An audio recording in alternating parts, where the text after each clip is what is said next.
네, 오늘은 제가 소개시켜드릴 부동산 이슈 진단은요. 청년 임차 보증금, 그러니까 청년들이 임차 보증금을 받을 때 이자 지원을 서울시에서 일부를 하겠다라는 내용인데요. 기존에도 시행이 됐었던 제도지만 2월 말부터는 여러 가지가 지금 확대 시행되고 있습니다. 그래서 총 5가지 혜택을 짚어보고요.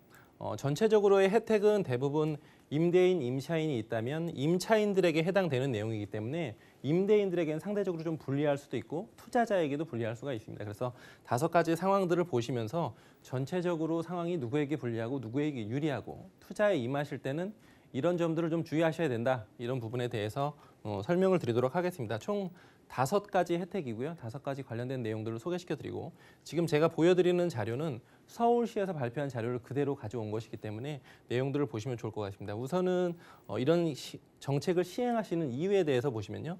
목돈 마련이 어려워서 열악한 주거 환경에 놓인 청년들을 위해서 청년 임차 보증금의 이자를 지원을 하겠다라는 것이고 이 이자 지원을 누가 하느냐라고 했을 때 서울시가 하는 것입니다. 그래서 총 임대인, 임차인이라고 하고 처음에 제가 전체적인 큰 틀을 한번 설명드리고 뒤에서 다시 한번 정리를 해보도록 하겠습니다. 우선은 이런 곳에는 임대인이 있고요. 임차인이 있습니다. 임대인이 있고 임차인이 있을 때 이자 지원을 했을 경우에는 임차인에게는 상당히 유리한 정책입니다. 그런데 임대인에게는 상대적으로 좀 불리할 수도 있기 때문에 임대하시는 분들은 이 내용들을 좀 이해를 하셔야 된다라는 부분을 말씀드리겠고요. 그리고 이제 임대를 하실 때도 전세가 있고 그리고 월세가 있잖아요. 그래서 전세가 있고 월세가 있을 경우에는 전세를 투자하셨던 분들, 그러니까 전세를 놓고 계신 분들 같은 경우에는 유리하실 수도 있고요. 기존에 나는 월세를 받고 있다라고 하시는 분들에게는 이 청년들에게 이자 지원을 하는 것이 상대적으로는 좀 불리할 수도 있습니다. 왜 그런지에 대해서는 뒤에서 계속해서 설명을 드리고 종합적으로 해서 마지막에 다시 한번 설명을 드리도록 하겠습니다. 우선 임차보증금 이자 지원을 받는 대상을 보시면요. 19세에서 만 39세까지 청년층이다라고 하시고 취업준비생부터 해서 직장인들, 대학원생들 모두가 다 해당이 됩니다. 실제로 전체 100살까지라고 본다면 19세에서 39세까지 총 한 20년 정도가 해당이 되기 때문에 많은 수의 대상들이 해당이 된다 이렇게 보시면 좋을 것 같고요. 대상 주택은 서울시에 국한된 내용이기 때문에 서울시 내에 있는 아파트라든지 다세대 주택, 오피스텔 이런 것들이 다 해당이 되고요. 임차 보증금은 3억 원 이하여야 되고 월세일 경우에는 70만 원 이하여야 됩니다. 이렇게 이 부분을 보시면 아시겠지만 아마도 서울시 내에서 3억 원 이하의 임차 보증금인 경우에는 소형 주택일 확률들이 상당히 높고 소형 주택으로 이렇게 국한시켜 놓은 이유는 아무래도 취약계층들이 사는 주택들이 소형 주택일 확률이 높기 때문에 이렇게 됐다 보시면 좋을 것 같고요. 특히 그 수익형 부동산들 투자하시는 분들 같은 경우에 이런 소형 주택에 많이 투자하시기 때문에 뒤에서 계속 내용들을 보시고 어떤 것들을 잘 내가 움직여야 될지에 대해서 생각을 해보시면 좋을 것 같다 이렇게 말씀드리겠습니다. 지금 그 대출 한도가 또 확대가 됐는데요. 기존에는 이 정책은 기존에도 있었습니다. 그래서 기존에 대출 한도가 2,500만 원까지였었는데요. 지금은 7천만 원 이하까지가 대출이 됩니다. 그래서 보증금의 90% 한도 내에서 7천만 원까지가 대출이 되기 때문에 제가 서두에 말씀드렸듯이 월세 투자를 하신 분들에게는 좀 불리할 수도 있다 이렇게 말씀드렸었는데요. 그 이유는 뭐냐면요. 7천만 원을 보시면 1%로 대출을 금리로 고정을 하기 때문에 7천만 원을 연 1%로 금리를 받으시면 실제로 월 이자 금액은 6만 원이 채 되지가 않습니다. 약 한 5만 8천 원 정도가 되기 때문에 7천만 원 대출 받으셔서 이자를 내시는 게 낫지 월세로 제 예상컨대 7천만 원 정도의 월세를 하신다라고 한다면 보증금 500만 원 기준으로 한 월 40만 원 정도 내셔야 되거든요. 그래서 6만 원을 이자로 낼 것이냐 아니면 월세로 40만 원을 낼 것이냐라고 임차인들에게 선택권을 준다라고 한다면 당연히 이자 금액 6만 원을 선택을 할 것이기 때문에 월세 투자하시는 분들에게는 상대적으로 불리하다 이 부분을 말씀드리겠고요. 그리고 이제 소형 주택을 말씀드렸었는데 투룸이 있고 이런 그다음에 원룸이 있잖아요. 그러면 투룸 같은 경우에는 상대적으로 보증금이 좀 높습니다. 그래서 보증금이 높기 때문에 보증금을 예를 들어서 2억이라고 보시고요.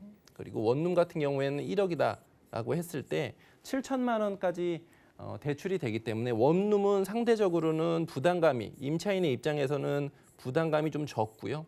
지금 투룸 같은 경우에는 부담감이 있습니다. 그래서 이 정책이 투룸에게는 여파를 많이 미치지 않을 것 같지만 원룸한테는 원룸을 임차하시는 임대인에게는 상대적으로 좀 상당히 크게 마이너스가 되실 수가 있기 때문에 투자에 임하시는 분들은 원룸은 이 서울시 내에서는 이 정책이 있는 한은 좀 불리하실 수가 있습니다. 그 부분에 꼭 유의를 하시면 좋겠다 말씀드리겠고요. 금리가 조정이 됐었는데 기존에는 대출을 해줄 때 신용에 따라서 1%에서 3%까지 유동적이었다라고 한다면 지금은 신용에 관계없이 1%대로 고정이 됩니다. 상당히 좀 파격적인 혜택인데요. 청년들에게 서울시에서 파격적인 혜택으로 금리 이자 지원을 해주는 부분이기 때문에 부동산 투자를 하실 때 이 내용들을 꼭 유념을 하셨으면 좋겠다 이렇게 말씀드리겠습니다.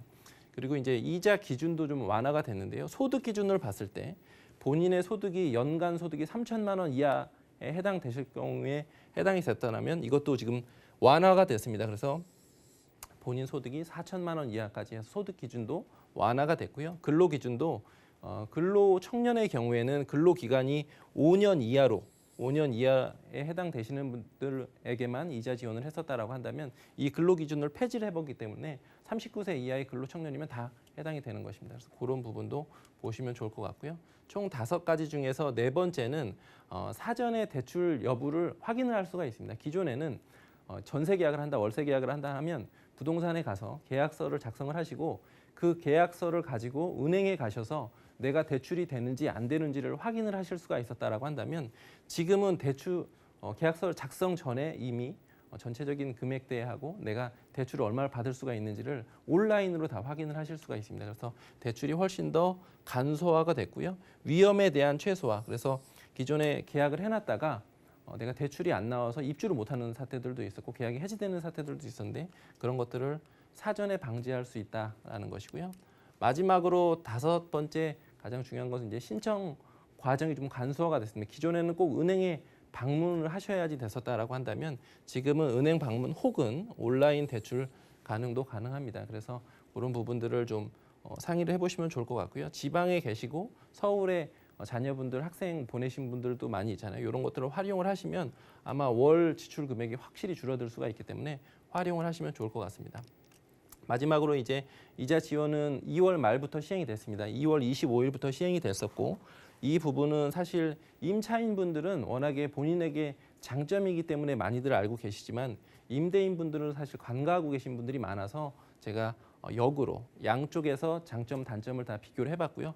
마지막으로 투자에 임하신다라고 한다면 이런 소형 주택의 투자를 서울시에서 임할 경우에는 말씀드렸듯이 원룸이 있고요, 투룸이 있다라고 하면 7천만 원까지 이자 지원을 서울시에서 파격적으로 혜택을 하고 있기 때문에 월세로 원룸 투자에 임하시는 분들은 상대적으로 좀 많이 마이너스 요소이기 때문에 이 부분을 좀 포인트를 두시고 투자에 임하시면 좋을 것 같습니다.